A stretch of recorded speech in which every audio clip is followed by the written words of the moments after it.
कि दुनिया में तीन तरह के लोग होते हैं। एक जो मैकडोनाल्ड्स में बैठकर खाना खाते हैं, दूसरे लोग जो मैकडोनाल्ड्स में काम करते हैं, और थर्ड टाइप के लोग होते हैं जो मैकडोनाल्ड्स में इन्वेस्ट करते हैं। ऑथर ने अपनी लाइफ में काफी पहले ही इस चीज को सीख लिया था कि इन्वेस्टर बनना फाइनेंशियल फ्रीडम पाने का सबसे बेस्ट तरीका है। और इसी कॉन्सेप्ट को रिच डैड पुअर डैड के ऑथर रॉबर्ट कियोसाकी ने अपनी book the rich dad's cash flow quadrant में काफी डिटेल में एक्सप्लेन किया है, जिसे वो दी ESBI फॉर्मूला कहते हैं। रॉबर्ट कियोसाकी कहते हैं कि दुनिया में सिर्फ 4 टाइप के ही लोग होते हैं, E, S, B और I।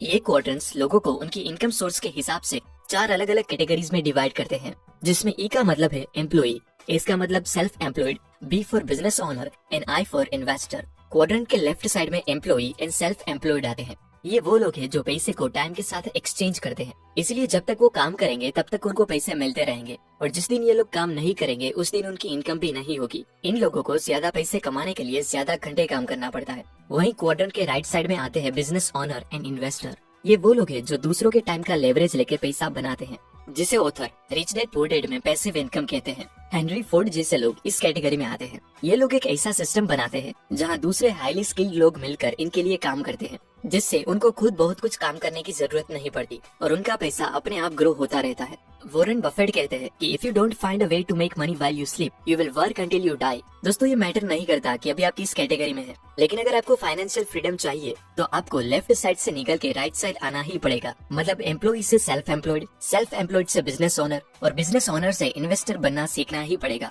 अक्सर सेम कैटेगरीज में आने वाले लोगों की सोच भी सेम होती है, इसीलिए अपनी कैटेगरी बदलने का मतलब है अपनी सोच बदलना। इन्वेस्टिंग अमीर लोगों का प्लेग्राउंड होता है, क्योंकि सिर्फ इसी जगह पर आपका पैसा आपके लिए काम करता है। एक एग्जांपल से समझते हैं। जब एक डॉक्टर MBBS की डिग्री लेकर गवर्नमेंट हॉस्पिटल में जॉब करने लगता है, तब वो एम्प्लॉय कैटेगरी में आता है। फिर वो जॉब छोड़कर अपना क्लिनिक खोलता है, तब वो सेल्फ एम्प्लॉयड की कैटेगरी में आता है। नेक्स्ट, अगर वो एक ऐसा हॉस्पिटल खोले जहां वो दूसरे डॉक्टर्स को हायर करके उनसे काम करवाए, तब वो बिजनेस ओनर बन जाएगा। और आखिर में अगर वो E, S और B क्वाड्रेंट से पैसे सेव करके उसे बॉन्ड, रियल एस्टेट या स्टॉक्स में इन्वेस्ट करे, तब वो इन्वेस्टर की कैटेगरी में आ जाता है। ज्यादा अमीर होने वाले लोग अपना 80% पैसा इसी इन्वेस्टिंग कैटेगरी से बनाते हैं। दुनिया के जितने भी बड़े बड़े इन्वेस्टर्स हैं, उन लोगों के पास हम नॉर्मल लोगों के ऊपर बस एक ही एडवांटेज है कि वो इन्वेस्टिंग की दुनिया में बहुत ही पहले आ गए थे। रे डेलियो ने सिर्फ 12 साल की एज में ही नॉर्थ ईस्ट एयरलाइन का शेयर खरीदा था। वॉरेन बफेट ने अपना पहला शेयर सिर्फ 11 साल की उम्र में ही ले लिया था। वैसे तो वॉरेन बफेट के ऊपर कई बुक्स लिखी जा चुकी है और सब मानते हैं कि वॉरेन बफेट एक बहुत अच्छे इन्वेस्टर है,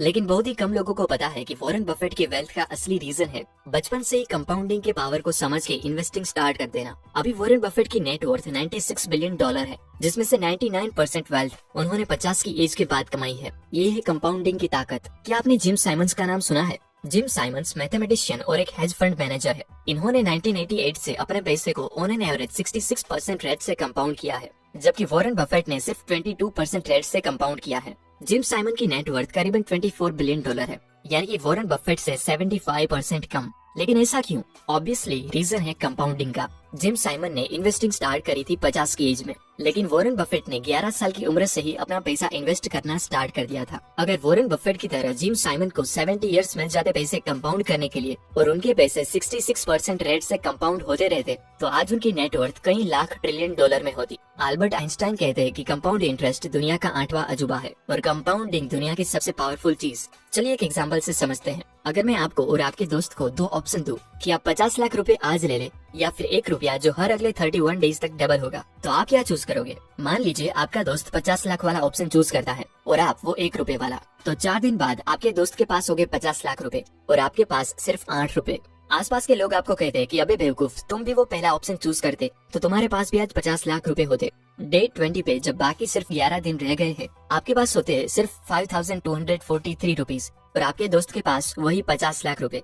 आपको अपने डिसीजन पे पछतावा होने लगता है, लेकिन थोड़ी धीरज रखे, क्योंकि डे 29 पे वो पहले दिन वाला 1 रुपया बन गया होता है 27 लाख रुपए। लेकिन असली मैजिक होता है डे 31 पे, जहाँ वो 1 रुपया बन जाता है 1 करोड़ 7 लाख से भी ज्यादा, यानी कि आपके दोस्त के 50 लाख से 2 गुना ज्यादा। दोस्तों, ये है कंपाउंडिंग का power. Compounding slowly over time एक बहुत बड़ा इम्पैक्ट क्रिएट करती है। अगर हम कंपाउंडिंग का ग्राफ देखें तो वो कुछ ऐसा होता है। शुरू में रिजल्ट्स बहुत स्लो होते हैं, लेकिन अगर हम कंसिस्टेंट रहे तो हमारे सारे एफर्ट्स मिलके एक बहुत बड़ा कंपाउंड इफेक्ट क्रिएट करते हैं, जिसके बाद चीजें बहुत तेजी से ग्रो होने लगती है। दोस्तों, कहा जाता है कि किसी राजा ने जब पहली बार चेस गेम खेली तो उसे वो गेम इतनी पसंद आई कि उसने चेस बनाने वाले को मुंह मांगी चीज देने का फैसला लिया। उस क्रिएटर ने कहा कि बादशाह सलामत, मुझे और कुछ नहीं, बस इस गेम के पहले स्क्वायर पे चावल का एक दाना रख के अगले हर स्क्वायर पे उसे डबल करके मुझे दे दो। राजा बहुत गुस्सा हुआ और बोला कि तुम दुनिया के सबसे बेवकूफ आदमी हो, तुमने इस मामूली से दाने मांग के मेरी इंसल्ट की है। अगर तुम्हें कुछ चाहिए था तो तुम हीरे जवाहरात मांगते। तब उस चिप्स बनाने वाले ने कहा कि नहीं सरकार,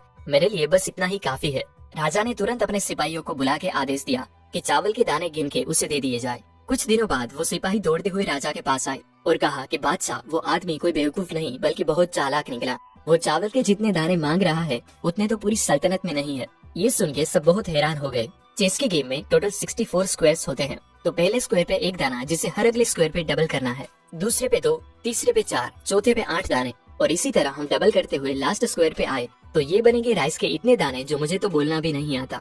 लेकिन अगर इसका वेट मेजर करे तो वो बनेगा 461 बिलियन मैट्रिक टन, जिसकी आज की प्राइस पे वैल्यू बनती है $300 ट्रिलियन।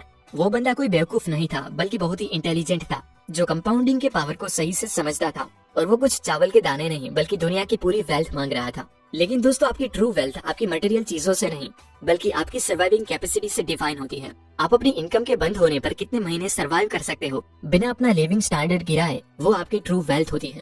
फॉर एग्जाम्पल, अगर आपका महीने का खर्चा 50,000 है और आपने 2 लाख रुपए सेव किए हैं तो आपकी वेल्थ सिर्फ 4 महीने की है। जब आप अपनी पूरी जिंदगी बिना काम किए गुजार सको तो उसे आप फाइनेंशियल फ्रीडम कह सकते हो। दोस्तों, ये मैटर नहीं करता कि हम कितना पैसा कमाते हैं बल्कि उसमें से हम कितना पैसा सेव करके कंपाउंडिंग के लिए इन्वेस्ट करते हैं, ये ज्यादा मैटर करता है।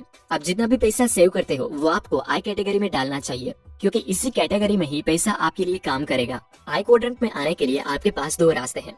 अगर आपको इन्वेस्टिंग के बारे में बिल्कुल भी नॉलेज नहीं है तो आपको इंडेक्स फंड या म्यूचुअल फंड में इन्वेस्ट करना चाहिए। लेकिन अगर आप इन्वेस्टिंग में इंटरेस्टेड हो तो आप वैल्यू इन्वेस्टिंग के बारे में पढ़ना और सीखना शुरू करो और साथ ही स्टॉक मार्केट में इन्वेस्ट करके उससे प्रैक्टिस करो। हाँ, इस चीज में रिस्क तो है और रिस्क के बेसिस पे 3 तरह के लोग होते हैं। पहले, रिस्क एवर्स, ये लोग रिस्क अवॉइड करते हैं और अपना पैसा बैंक या गोल्ड में ही रखते हैं। दूसरे, गेम्बलर्स, जो इन्वेस्टिंग को बस लक और चांस का गेम समझते हैं। और तीसरे लोग होते हैं इंटेलिजेंट इन्वेस्टर्स, जो इन्वेस्टिंग को नॉलेज और स्किल से कनेक्ट करते हैं।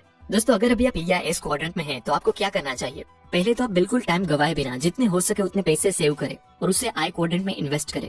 आगे का रास्ता आपकी पर्सनालिटी पे डिपेंड करता है। अगर आपको सिक्योर फील करना पसंद है और आपको लगता है कि आप जॉब के लिए ही बने हो तो आपको वही जॉब करते रहना चाहिए और ज्यादा से ज्यादा सेव करके आई क्वाड्रेंट में इन्वेस्ट करना चाहिए। लेकिन अगर आपको फ्रीडम पसंद है और आप रिस्क मैनेज करना जानते हो तो फिर एक सिस्टम बनाने की ट्राई करें जहाँ आपका ई या एस वाला काम बी में कन्वर्ट हो जाए। फिर अपने बिजनेस को ग्रो करने के अलावा जो भी सेविंग्स हो उसे आई में इन्वेस्ट करते जाए।